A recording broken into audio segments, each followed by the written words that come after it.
मेरी प्यारी बहनों नमस्कार। आज मैं शिव पुराण का दूसरा अध्याय का पहला अध्याय दूसरे भाग का पहला अध्याय सुनाना चाहती हूँ। बोलो शंकर भगवान की जय।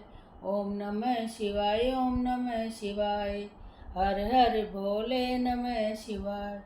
श्री ब्रह्मा जी बोले, हे नारद, सबसे पहले मैंने भृगु, भव, मारीच, अंगिरा मुनि और पितर को उत्पन्न किया। सृष्टि बढ़ाने के लिए कहा। मैंने अपने नेत्रों से मारीच को, हृदय से भृगु को और सिर से अंगिरा को, उदान से पुलस्त्य को और कानों से अत्रि को, प्राण से दक्ष को, गोदी से और तुम देवर्षि नारद को अपनी छाया से कर्दम मुनि को उत्पन्न किया। इसके पश्चात मैंने हृदय से धर्म को, पीठ से अधर्म को, होठ से मोह को और भोग से क्रोध को उत्पन्न किया। इसीलिए हमें भगवान की कई बार हम परिक्रमा करते हैं, लेकिन हम देखते हैं कि लोग बाग भगवान की पीठ की तरफ भी हाथ लगाते हैं। हाथ तो हमें पीठ पर अधर्म होता है, इसलिए हमें पीठ पर हाथ नहीं लगाना चाहिए। इसके पश्चात मैंने सरस्वती को उत्पन्न किया, जिसको कि देखकर ही काम से पीड़ित हो गया। उसके साथ रति की इच्छा करने लगा, क्योंकि वह तीनों लोगों को मोहित करने की शक्ति रखती थी। मेरे पुत्र मुझे इस अवस्था में देखकर मुझ पर हंसने लगे। ये बात ब्रह्मा जी कह रहे हैं और शंकर जी की स्तुति करने लगे, ताकि मैं इस घोर पाप से बच जाऊं। मेरे पुत्रों की प्रार्थना पर कृपालु दयालु शंकर ने प्रकट होकर मुझे समझाकर इस पाप से बचा लिया। भगवान यथा समय इसी प्रकार अपने भक्तों की रक्षा किया करते हैं। मैं पाप से बच गया, लेकिन मोहवश होकर शंकर जी की निंदा करने लगा।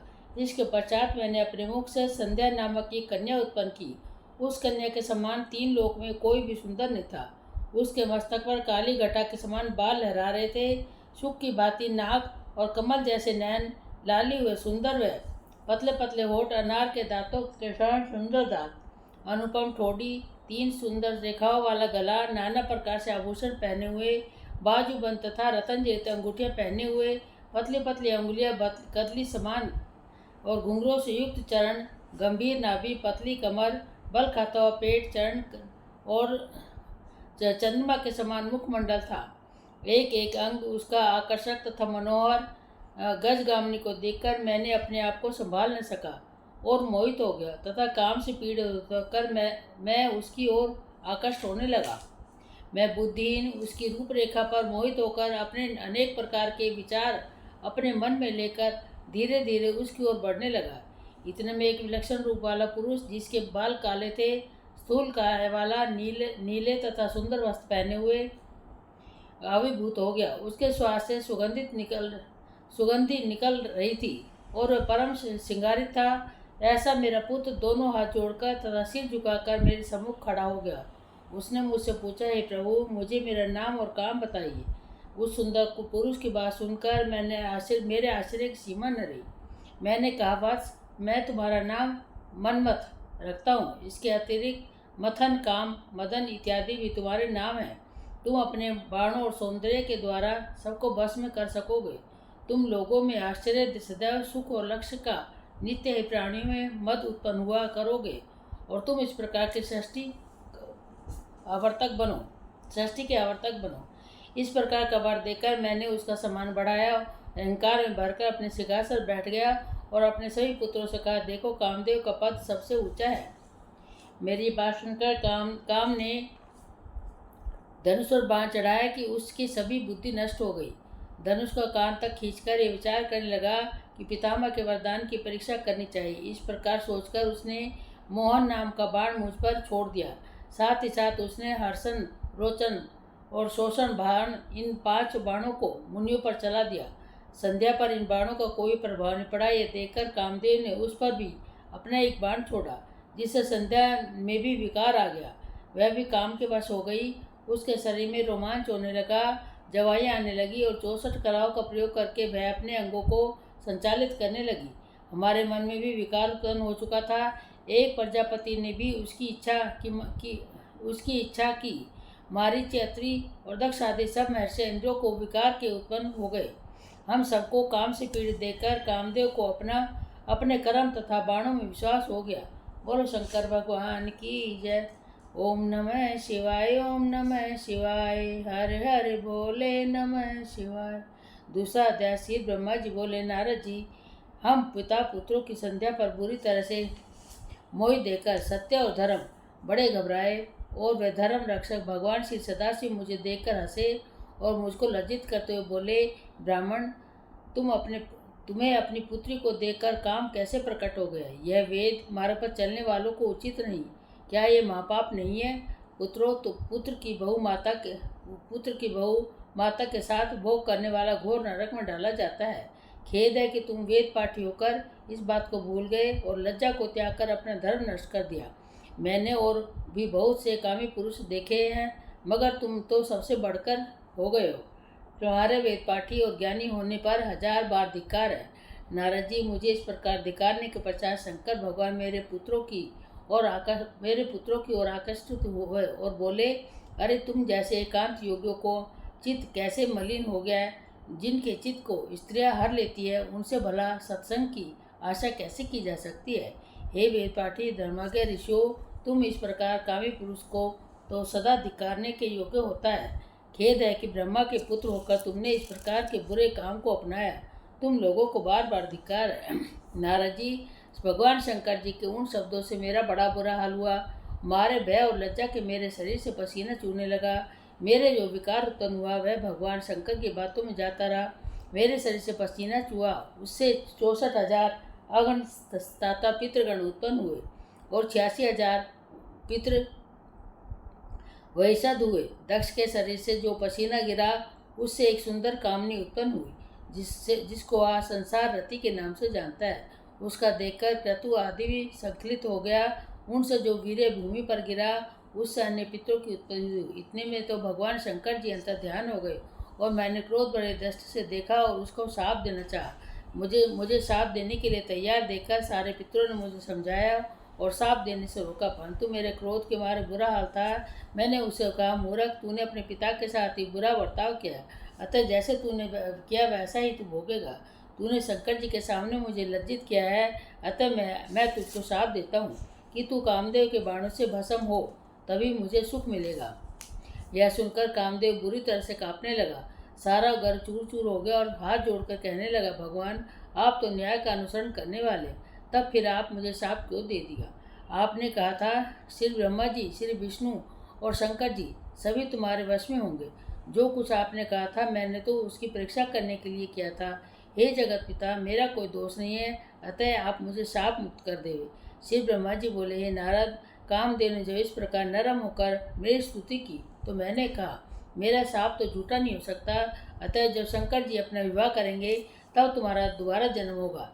इतना कहकर मैं चुप हो गया और मुनि तथा कामदेव भी अपने स्थान को चले गए। बोलो शंकर भगवान की जय। ओम नमः शिवाय, ओम नमः शिवाय, हरे हरे भोले नमः शिवाय। तीसरा अध्याय। नारद जी ने कहा, प्रभु, मुझको इसके पश्चात क्या हुआ? नारद जी ने कहा, प्रभु, इसके पश्चात क्या हुआ? श्री ब्रह्मा जी बोले, नारद, इतना कुछ होने पर शंकर जी के विरुद्ध मेरे मन में जो द्वेष उत्पन्न हो चुका था, उसको मैं किसी प्रकार से दूर न कर सका। इसको भी तुम शिव की माया ही कह सकते हो। मैंने अपने पुत्र दत्त को बुलाकर कहा कि अपने पसीने से उत्पन्न हुई कन्या रति का विवाह कामदेव से कर दो। इस पर दक्ष ने कामदेव से कहा, हे कंदर्प, तुम्हारे ही समान गुण वाली मेरी पुत्री को पत्नी के रूप में ग्रहण करो। यह कह दक्ष ने अपनी रति नामक सुंदर कन्या का विवाह कामदेव के साथ कर दिया। विवाह के समय सुखवर्धक महान उत्सव हुआ। अपनी पुत्री तथा माता को सुखी देखकर दक्ष भी अत्यंत प्रसन्न थे। जैसे मैं कह चुका हूँ, मेरे हृदय में द्वेष की अग्नि जल रही थी। मुझे माया ने दबा लिया और मैंने अहंकार में भरकर दक्ष से कहा, हे दक्ष, शंकर जो तीनों लोकों के स्वामी स्त्रियों से रहित भोग विलास को त्याग कर सदैव प्रसन्न रहते हैं और संसार के बंधों से मुक्त होकर योगियों के समान जीवन व्यतीत करते हैं, उनको अपनी इंद्रियों पर विजय पाकर हम लोगों का अपमान किया है। अतः हम लोगों को भी वही काम करना चाहिए जिससे कि उनके मन में विकार उत्पन्न हो। इसलिए अब तुम उपाय करो कि शंकर जी अपना विवाह करें। जब तक ये काम नहीं होगा मेरी चिंता नहीं मिटेगी। वह मेरे पुत्र होकर भी अपने का सबसे बड़ा समझकर मेरी बेइज्जती करने लगे। यदि विष्णु ऐसा करते तो मुझे कभी दुख न होता। इसलिए जब तक सदाशिव अपने विवाह न कर लेंगे मुझे चैन नहीं पड़ेगा। मैंने ये बात दक्ष से कही थी कि वहाँ कामदेव और रति आ पहुँचे। मैंने तब कामदेव की अत्यधिक प्रशंसा करके उससे कहा, वत्स, अब तुम जगत के हितार्थ शंकर जी को अपने वश में करो और प्रताप दिखाओ। ऐसा करने से तीनों लोकों में तुम्हारा अधिकार हो जाएगा। यह काम तुम्हारे अतिरिक्त और कोई नहीं कर सकता। इसमें लाभ ही लाभ है। ऐसा करने से तुम्हारा मन शांत भी हो जाएगा और स्त्री में अनुराग होने से शंकर जी तुम्हें वर दे देंगे। कामदेव बोला, प्रभु, आपका कहना सिर आंखों पर, परंतु शंकर जी को मोहित करने के लिए स्त्री कहाँ से आएगी? उसका निर्माण तो आपको ही करना होगा। उसी समय मेरे श्वास से बसंत उत्पन्न हुआ। उसके उत्पन्न होने के साथ ही मंद मंद शीतल चलने लगी, चिड़िया चहचहाने लगी, कोकिला के भंवर सात सवरों में गाने लगे, सारस और हंस नदियों के तट पर घूमने लगे, भंवरे फूलों से गुंजारने लगे। बसंत की रूप राशि का क्या कहना। पुष्पित कांति, पुष्पित ताम्र रस से नेत्र, संध्या उचित मुख और सुंदर नारी का। मैंने कामदेव से कहा, कामदेव, इस मनुष्य का नाम बसंत है। यह लोगों को रंजित करने वाला है। अब तुम बसंत तथा अपने सहचरों को साथ लेकर शंकर जी को मोहित करने के लिए भगवान शंकर जी के स्थान की ओर चल दिया। बोलो शंकर भगवान की जय। ओम नमः शिवाय, ओम नमः शिवाय, हरे हरे बोले नमः शिवाय। चौथा अध्याय। श्री ब्रह्मा जी बोले, नारद जी, मेरी आज्ञा पाकर कामदेव अपने बसंत आदि सहचरों सहित रति को साथ लेकर शंकर जी के स्थान पर पहुंचा। कामदेव की माया से जीव मोहित नहीं कर सका। उसका प्रत्येक यत्न व्यर्थ प्रमाणित हुआ और वह दुखी होकर बसंत आदि सहचरों से रति को साथ लेकर मेरे पास वापस लौट आया और हाथ जोड़कर कहने लगा, प्रभु, मैंने अपने प्रभाव से तीनों लोगों को मोहित कर डाला, मगर भगवान श्री शंकर जी पर मेरा अपना कोई प्रभाव न डाल सका। उनकी समाधि को भंग करने में असफल रहा। मुझे तो डर है कि कहीं भगवान शंकर मुझे अपने क्रोध अग्नि से भस्म न कर डाले। आप ये कार्य किसी और दूसरों को सौंप दीजिए। कामदेव की बात सुनकर मैं दुखी हो गया और मेरे मुख से दुख के कारण तीव्र गति से श्वास चलने लगा। मेरे इसे तेज श्वास से बहुत से बलि गण उत्पन्न होकर मारो मारो काटो काटो का शोर मचाने लगे। वह विचित्र वर्ण और विचित्र प्रकृति वाले बुरी तरह से शोर मचा रहे थे और उनको वाद्यों का बजा रहे थे। उन भयंकर प्रकृति वालों की आकृति को देखकर अनायास ही भय उत्पन्न होता था। कामदेव ने पूछा, प्रभु, ये कौन है? मैंने कहा, इनके अंदर मार है और इनका नाम भी मार है। कामदेव ने कहा, प्रभु, ये क्या करेंगे और कहाँ रहेंगे? मैंने कहा, ये सदा तुम्हारे साथ ही रहेंगे, तुम्हारी सहायता करना इनका काम होगा। इनका मुख्य कार्य होगा ज्ञानियों के ज्ञान और मार्ग में बाधा डालना। मेरी बात सुनकर कामदेव और रति को तनिक संतोष हुआ। मैंने कहा, कामदेव, तुम अपने सहचरों के साथ अब की बार इन मारों को साथ लेकर भगवान श्री शंकर के स्थान पर जाओ और भगवान पर अपना प्रभाव डालो। कामदेव ने कहा, प्रजानाथ, आपके आज्ञा अनुसार मैं अवश्य जाऊंगा और शायद इन मारों के कारण मैं सफल भी हो जाऊं, परंतु फिर भी डरता हूं कि मेरी इस दृष्टा को देखकर श्री शंकर कहीं मुझे भस्म न कर डाले। इतना कहकर कामदेव रति, बसंत और मार गणों को साथ लेकर दोबारा भगवान श्री शंकर के स्थान पर गया और वहां जाकर उसने उसके साथियों से जो कुछ भगवान श्री शंकर को मोहित करने के लिए भी हो सका किया, परंतु वह अपने प्रयत्नों में असफल न हो सका। लाख चेष्टा करने पर भी वह भगवान श्री शंकर को मोहित न कर सका। इस पर निराश होकर अपने सहचरों सहित एक बार फिर मेरे पास लौट आया। मुझसे कहने लगा, पिताजी, आप भगवान श्री शंकर के विवाह की कोई और व्यवस्था कीजिए। मैं उनको मोहित न कर सका और शायद कर भी नहीं सकूँगा। इतना कहकर मुझको प्रणाम करके वहाँ से चला गया। बोलो शंकर भगवान की जय। ओम नमः शिवाय, ओम नमः शिवाय, हर हर बोले नमः शिवाय। बोलो शंकर।